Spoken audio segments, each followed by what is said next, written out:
주의 곁에 있을 때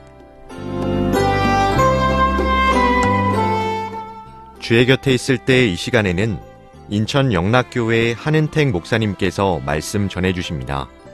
은혜의 시간 되시길 바랍니다.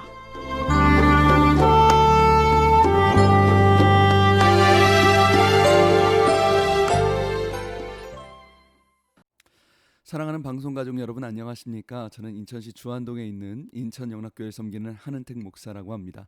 오늘도 사랑하는 방송가족 여러분들께 길이요 진리요 생명이신 예수 그리스도의 은혜가 충만하시길 주님의 이름으로 축복합니다.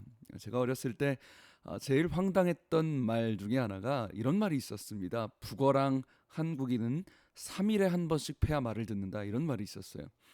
북어랑 한국인은 3일에 한 번씩 패야 된다. 이게 근원을 따지고 들어가 보니까 일제강점기 때 일본인들이 우리나라 사람들에게 세뇌했던 말이더라고요.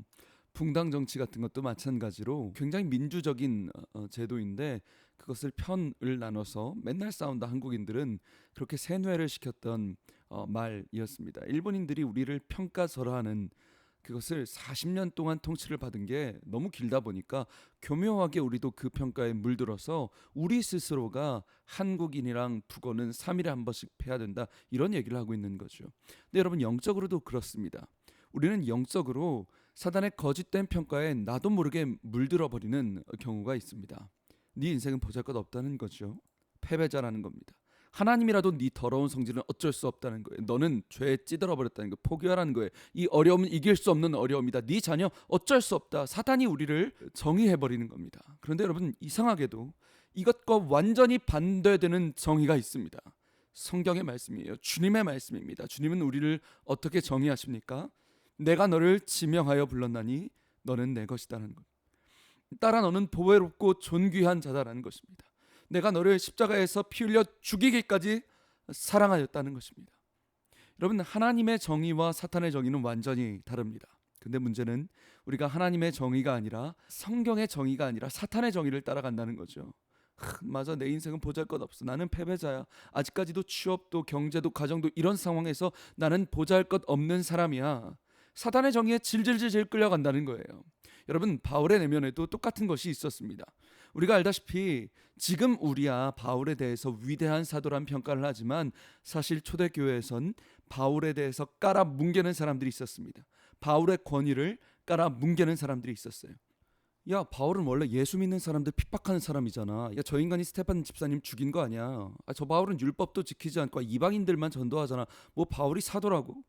야, 바울이 예수님을 직접 눈으로 본 적이나 있어? 없잖아. 바울이 무슨 사도야? 바울을 깔아뭉개는 것이죠. 그런데 여러분, 우리가 알다시피 이건 세상의 정의입니다. 사단의 정의였어요. 바울은 오히려 다메섹 도상에서 강력한 빛으로 오신 주님을 만났습니다. 바울이 기도하면 이방인들 위해 성령이 임했어요. 죽은 자를 살려냈어요. 수건을 얹고 병든 자가 일어나고 독사에게 물려도 살아나는 놀라운 기적이 있었어요. 하나님이 아니면 설명할 수 없는 놀라운 기적이 바울에게 일어납니다. 여러분, 성경은 분명히 말씀하세요. 바울은 하나님의 사람이라는 것이죠. 세상은 바울에게 깔아 뭉개는 정의를 주지만요, 하나님은 바울에게 하나님의 사도라는 것입니다. 여러분, 원래 세상의 평가와 하나님의 평가는 갈리게 되어 있습니다. 너무 거기에 집착하지 마십시오. 물론 하나님의 사람은 세상에서도 칭찬받을 수 있는 더 높은 도덕적인 기준을 가져야 하지만 주님이 말씀하셨어요. 세상이 너희를 미워하면 이상하게 여기지 마. 당연한 거야. 너희 이전의 선지자들도 이같이 됐다는 거지요. 세상의 평가와 하나님의 평가는 갈리게 되어 있습니다. 너무 집착하지 마십시오. 오늘 바울이요, 세상의 정의와 하나님의 정의를 말하는데 고린도후서 6장 9절에 이렇게 되어 있습니다. 무명한 자 같으나 유명한 자요, 죽은 자 같으나 살아있고 징계를 받는 자 같으나 죽임을 당하지 않는다. 여러분, 세상은요 우리에게 무명하다는 거예요. 죽은 자 같다는 거예요. 징계를 받고 근심하고 가난하고 너희는 아무것도 없다, 우리가 형편없다고 얘기합니다. 그런데 여러분, 성경은 분명히 말씀하십니다. 우리가 무명한 자 같으나 하나님은 우리가 유명하다는 것입니다. 이사야서 49장 16절에 주님이 말씀하십니다. 사랑하는 아들아, 내가 너를 나의 손바닥에 새겼노라. 세상 사람들은 우리 보러 보잘것없다는 거예요. 여러분, 이름은요 인간의 존재적인 의미를 뜻합니다. 이름이 없다, 이건요 존재적으로 보잘것없다는 거죠. 세상 사람들이 우리를 조롱합니다. 보잘것없다는 거예요. 예수 믿어도 이름도 없네, 조롱하는 겁니다. 그런데 주님이 말씀하세요. 사랑하는 아들아, 사랑하는 딸아, 너는 내 것이다.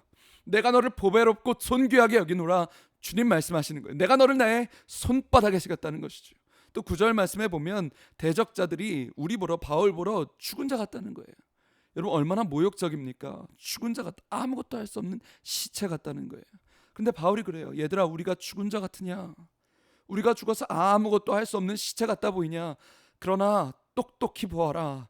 우리가 여전히 살아서 이 작은 입술을 통해서 지금도 생생하게 하나님의 복음이 선포되는 것을 보라는 것입니다. 여러분 이것이 바울을 향한 우리를 향한 하나님의 평가입니다. 우리가 비록 징계를 받는 자 같으나 죽임을 당하지 않고 근심하는 자 같으나 항상 기뻐하고 가난한 자 같으나 많은 사람을 부유하게 하고 아무것도 없는 자 같으나 모든 것을 가진 자로다. 여러분 바울은 세상의 평가에 집중하지 않습니다. 하나님의 평가에 집중하는 것입니다. 제가 첫 번째로 어른 설교를 했던 때가 기억납니다. 새벽 설교였는데요. 전도사로서 그날 새벽에 안 그래도 긴장되는데 정말 추운 날에 벌벌벌 떨었던 기억이 있습니다. 근데 그 첫 번째 설교를 정말 시원하게 말아먹은 적이 있습니다. 제가 앞에서 새벽 설교를 하는데 뒤에 부목사님들이 쫙 앉아 계신데 막 뒤에서 저를 무섭게 노려본 것 같은 느낌이 들더라고요. 여러분 제가 너무너무 부끄럽고 처음 한 설교니까 얼마나 떨면서 못했겠습니까? 객관적으로 설교를 너무 못했습니다. 근데 제 마음에 그 추운 날 예배에 오신 성도님들께 너무너무 죄송하고 또 스스로 자괴감이 드는 겁니다. 제가 스스로 뭐라고 생각했냐면 야 오늘 예배 망했다 그 생각이 들더라고요. 오늘 예배 망했다. 그래서 제가 혼자 맨 앞에 앉아서 하나님께 울면서 기도했어요. 하나님 오늘 예배 망했어요. 하나님 오늘 예배 정말 망한 것 같아요. 그런데 여러분 그때 하나님께서 제 마음에 어떤 마음의 감동을 주시냐면 아들아 은태가 누가 감히 내가 영광받은 예배를 망했다 할 수 있느냐? 누가 감히 내가 영광받은 예배를 평가할 수 있느냐? 내가 영광받았고 부족한 너의 설교를 통하여 내가 은혜를 내릴 것이고 부족한 너의 원고를 통하여 내가 역사했는데 누가 감히 내가 영광받은 예배를 망했다 하느냐? 그럼 제가 정신이 번쩍 드는 겁니다. 사단은요 자꾸 우리 예배가요 망했다는 거예요. 자꾸 네 인생이 네 가정이 네 자녀가 너무 초라하다는 거예요. 보잘것없다는 거예요. 망했다는 거예요. 거짓으로 정죄할 때 여러분 기억하십시오. 누가 감히 내가 존귀하다 한 자녀를 존귀하다 한 너를 존귀하다 한 너의 가정을 보잘것없다 하느냐? 사랑하는 방송가족 여러분, 오늘 우리가 사단의 속임에 거짓된 판단이 아니라 하나님의 판단, 누가 감히 내가 존귀하다 한 너의 인생을 망했다 하느냐? 하나님의 말씀에 귀 기울이는 사랑하는 방송가족 여러분 되시길 주님의 이름으로 축복합니다. 반드시 주님이 우리를 붙잡아 주실 것입니다. 지금까지 저는 인천시 주안동에 있는 예배에 목숨 거는 교회 인천영락교회 한은택 목사였습니다. 감사합니다.